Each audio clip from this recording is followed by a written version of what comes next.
Hope you guys are having a fantastic Tuesday. Today, we're going to be looking at a game where I crushed a 2750 GM on chess.com. So first things first, the reason I like this game is because there was zero theory. I think that's what makes it impressive. So we're going to be discussing the ideas, why there was no theory, what theory could have happened, and go from there. Also, I'm going to be posting my email in the link down below, balkangambit@gmail.com.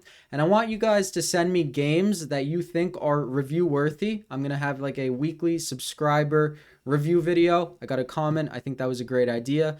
So we're going to do it. Also, thank you guys for being like normal, just speaking your mind in the comments. I feel like my subs are really not bots. You guys seem super real, and I am thankful for that, because if I had all these people that needed the wambulance called after every single statement, it wouldn't be as fun. So, thank you. Let's get into it. Also, last thing, my apologies. We're going to do a positional puzzle at the end of this video, kind of like a test. So if you want that, stick around or skip to it if you don't want to look at this game. So we get d4, knight f6. That's theory, right? It could be a Queen's Indian, a Nimzo, a Banco, Benoni. It could be many, many things. This is just the Indian defense, Indian game. Where will it stem? Let's see where it goes. So my opponent plays knight f3. Now, against everything, against the London, we've made videos, Queen's Gambit videos, I play pawn to c5. I love this move because it creates immediate tension in the center. And if they extend, then they overextend onto the light squares, and you're going to get a very good dark squared bishop. And I love losing the B and the A pawns. It's all about activity. You lose material, you win the game sometimes. Good gambit mentality. So instead we get pawn to c4 here instead of pushing to d5. Now what I usually play here is I take on d4, they take back, and I'm like, oh, it's a Sicilian, it's a con Sicilian, I know this. But I actually score very poorly when I play pawn to a6 because it allows my opponent to go into a Maroczy bind setup. And especially against GMs, IMs, they play this Maroczy very well. And I find it hard to play d5 or b5 later on, which is the whole point of playing this setup. So I'm deterred by playing it. I used to kind of like it, doubling up these c pawns, until I realized that makes it even harder to play d5 or b5. So I was like, what should I do? By the way, when I reviewed this, because I'm just horrible at opening theory, it's the bane of my existence, give me Fischer random and give me any opponent, and I can promise you a decent game. But now I know you got to play d5 here before they can play e4, so I'm going to need to study this, add that to the list of billion things I need to study. But in this game, I was like, okay, I'm not going to do any of this. I'm going to go e6 first. And my student actually played this in his last tournament game, and we discussed it.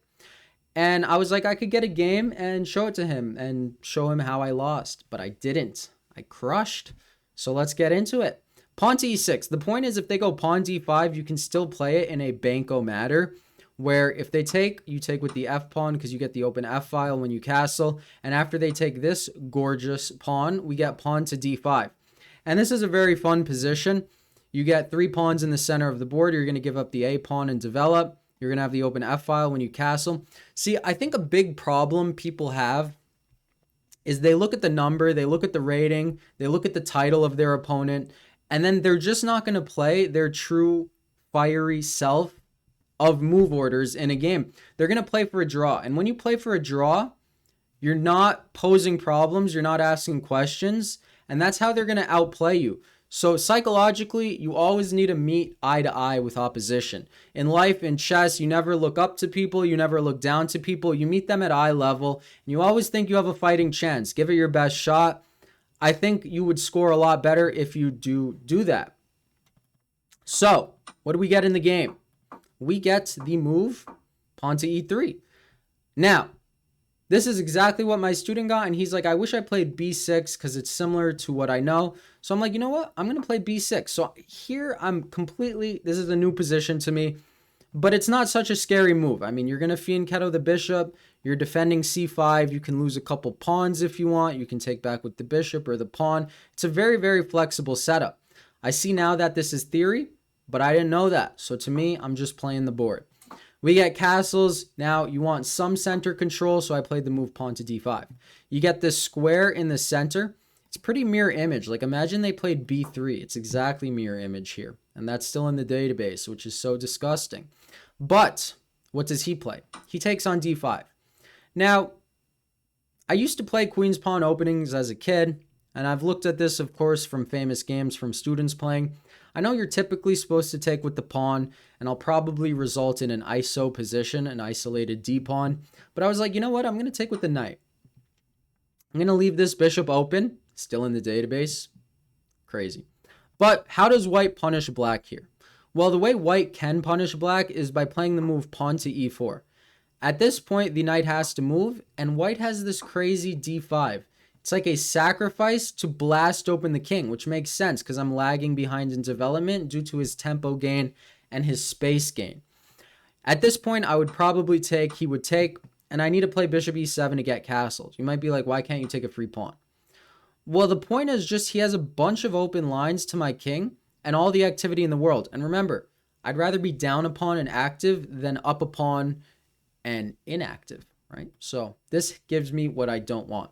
And typically I liked closed positions. I feel like it's much easier for me to find a focal point, a positional reroute, than open position middle games where it's just super ambiguous.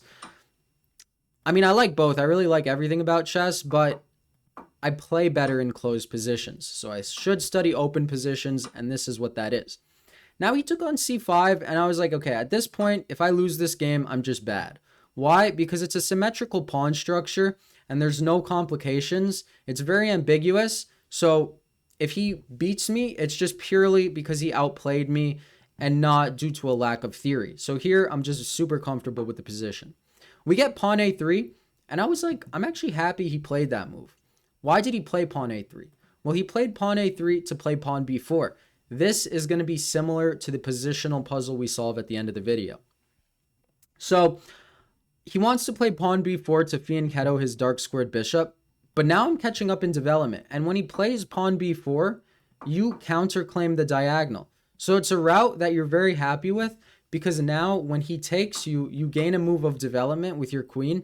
It's not bad to bring your queen out here because they don't have a dark squared bishop to bully it around the board, and their knights are not coordinated around it. So it's quite a safe queen. Plus you're gaining a tempo on the rook.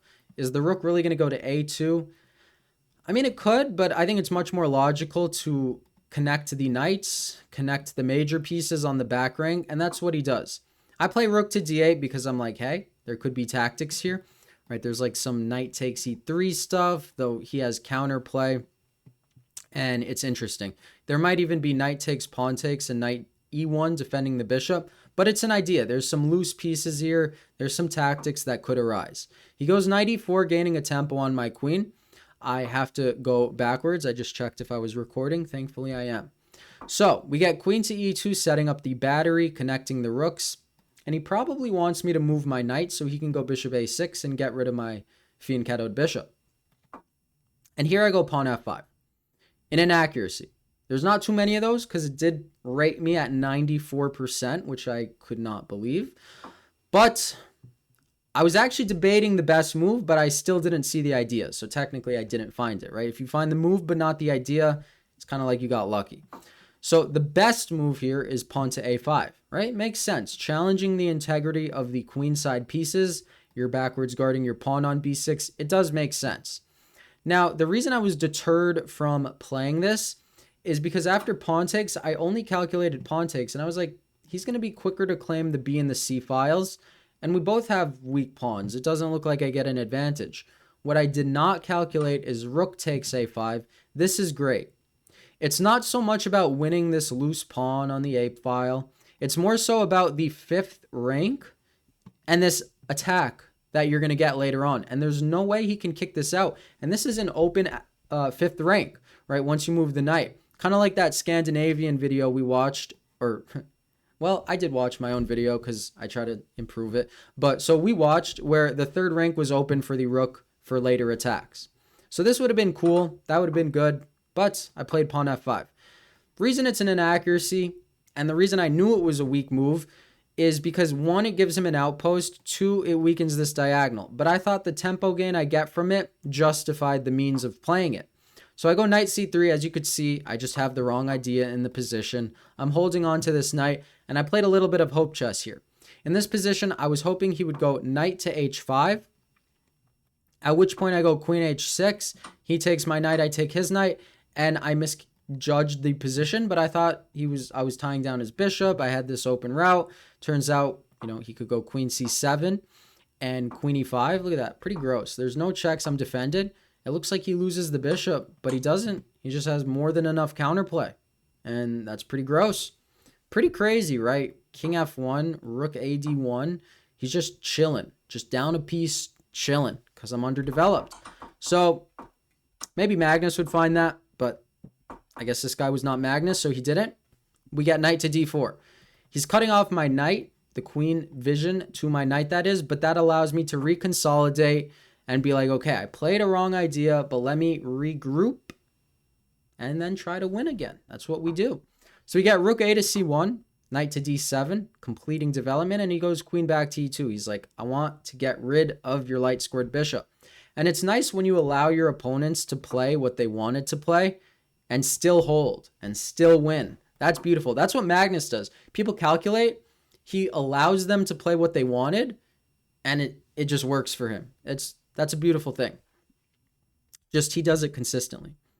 So I do take, his queen takes, and I get pawn to f4. I was very proud of this move because it applies maximum pressure, right? If pawn takes, that's a loose knight.